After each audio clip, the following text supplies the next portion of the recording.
abordar unos conceptos fundamentales de electrónica. Para ello vamos a comenzar a definir qué es la electrónica.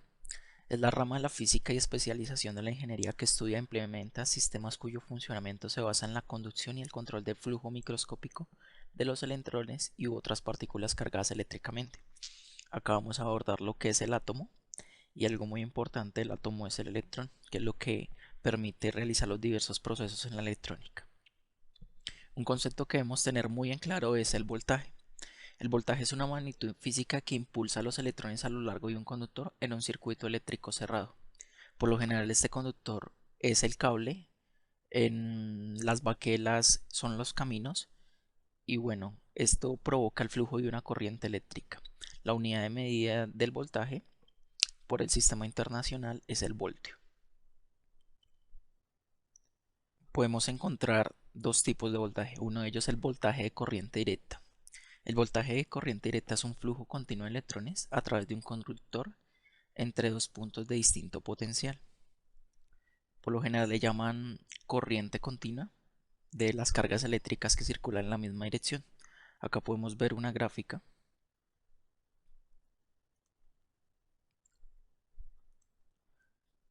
Acá podemos ver una gráfica donde tenemos el voltaje principal. Se supone que acá serían 0 voltios, que sería nuestro voltaje de referencia. Entonces vemos que el voltaje se mantiene en una línea continua respecto al tiempo. Algo que caracteriza a este voltaje de corriente directa es que siempre mantiene una misma polaridad. No sé si vemos acá dos tipos de representación del voltaje directo, que son las baterías. Si no tomamos una batería vamos a observar que tiene un polo positivo y un polo negativo. Otra forma de voltaje es el voltaje de corriente alterna. La corriente eléctrica en la que la magnitud y dirección varían cíclicamente. La forma de onda de la corriente alterna más comúnmente es la onda seno y la podemos ver representada en nuestros hogares a través de las tomas. Acá vemos la onda seno que varía de acuerdo a un periodo, varía de acuerdo al periodo. Podemos tomarlo en las tomas y en los electrodomésticos que tenemos en casa. En la parte principal podemos observar que tiene una plaqueta por la parte de atrás que dice por lo general 120 voltios AC y 60 Hz. Esos 60 Hz nos indica la frecuencia con la que está cambiando la corriente alterna, que sería esta onda seno. Bueno, ya hemos revisado lo que es el voltaje, ahora vamos a revisar lo que es la corriente. La corriente es el flujo de electrones libres a través de un conductor o semiconductor en un sentido. Por lo general, es el conductor, puede ser el cable, y la unidad de medida en el sistema internacional es el amperio. El otro concepto que debemos abordar es la resistencia. La resistencia es una propiedad física que tienen todos los materiales a oponerse al flujo de la corriente. Acá vemos unas resistencias, las que por lo general se utilizan en circuitos electrónicos, y la unidad de medida es el ohmio. Ya revisamos lo que es voltaje, corriente y resistencia. Aparte de eso surge una ley muy importante en la electricidad y en la electrónica que es conocida como la ley de Ohm. La corriente que circula por un conductor eléctrico es directamente proporcional a la tensión. Entonces acá vemos la corriente y vemos el voltaje. Son directamente proporcionales e inversamente proporcional a la resistencia. Lo que quiere decir que entre menor sea la resistencia, mayor va a ser la corriente que circula por un conductor. A partir de eso, pues para despejar la fórmula surgió lo que se conoce como la pirámide de Ohm.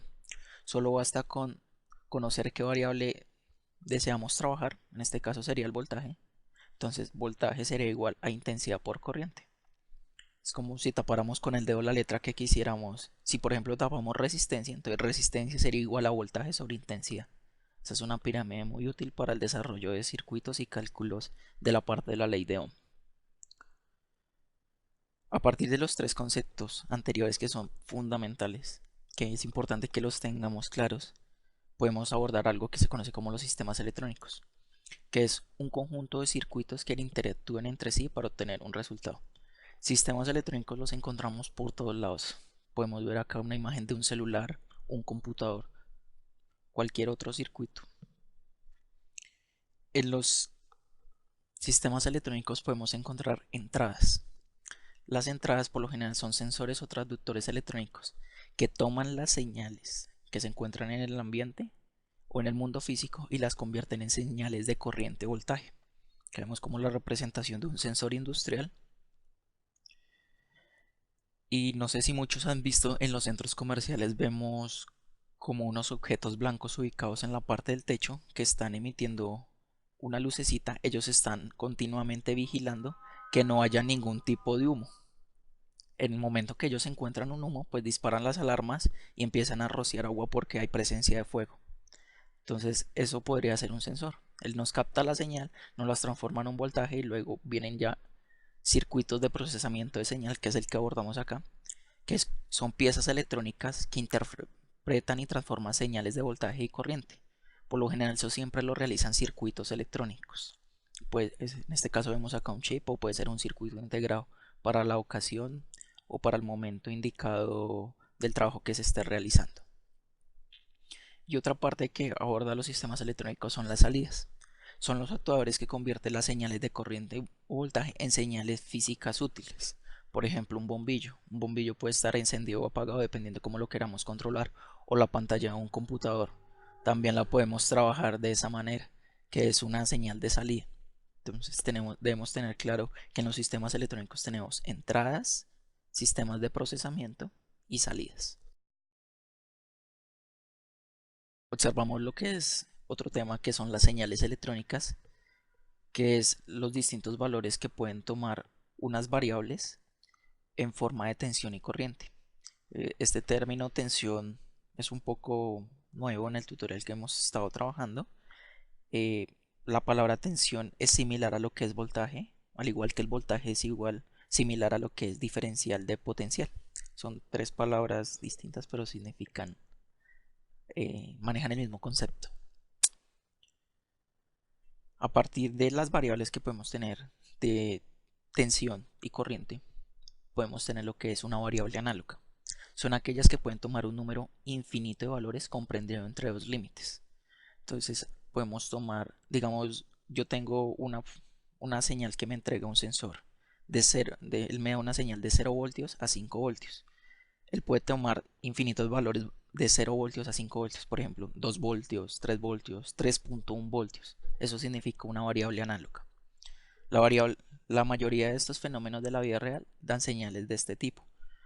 Por ejemplo, variables análogas encontramos en lo que es el sonido, porque el sonido no siempre es el mismo, siempre tiene una variación. La temperatura, la voz o el video son ejemplos de variables análogas. Podemos ver acá una gráfica que nos representa una variable análoga.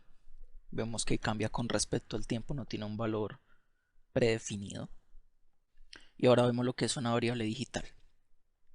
Las variables digitales por lo general también se llaman variables discretas, son las que mantienen dos estados y por lo tanto se les conoce como binarias, siendo unas variables fáciles de tratar. Si lo viéramos como en una lógica sería falso o verdadero. Acá tenemos un ejemplo de un bombillo. Un bombillo cuando está encendido, vemos acá que está encendido, puede ser, lo conocemos como un 1 lógico, y este high en Arduino va a ser muy reconocido para nosotros porque cuando nosotros deseamos activar una señal le decimos high y eso significa prender, encender. Y acá lo vemos apagado, que sería un 0 lógico y significaría low, bajo. Por esa parte son las variables digitales. Acá vemos una gráfica que representa una variable digital. Vemos que él mantiene acá una transición de un 1, luego mantiene una transición de 0. Él está fluctuando entre dos valores. Podemos decirle acá que tenemos 5 voltios y acá 0 voltios. Entonces tenemos 5 voltios, dura encendido un tiempo, se apaga, enciende dos veces y apaga.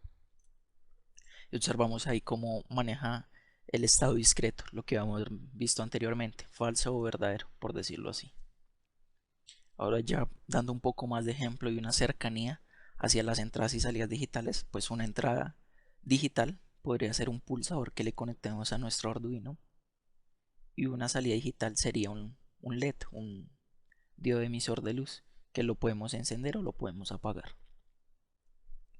Y otra parte serían las entradas y salidas análogas.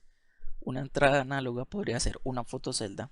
Una fotocelda es una resistencia que varía de acuerdo a la luz que le incida en esta parte fotosensible. Entonces él va a tener un valor, pues siempre sería un valor análogo, porque pues va a depender mucho de la luz que le incida.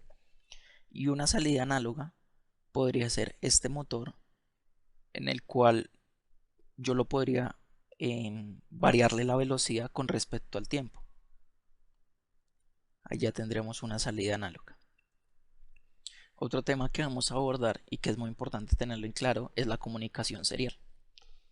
La comunicación serial es la que por lo general se utiliza entre los computadores y los periféricos. En este caso pues vamos a trabajar entre nuestro computador y nuestro Arduino. La comunicación serial se realiza pues a través del puerto USB, donde la información es transmitida bit a bit. Un bit es la unidad menos significativa de un registro. Por lo general un bit es lo que nosotros vimos anteriormente, un 0 o un 1.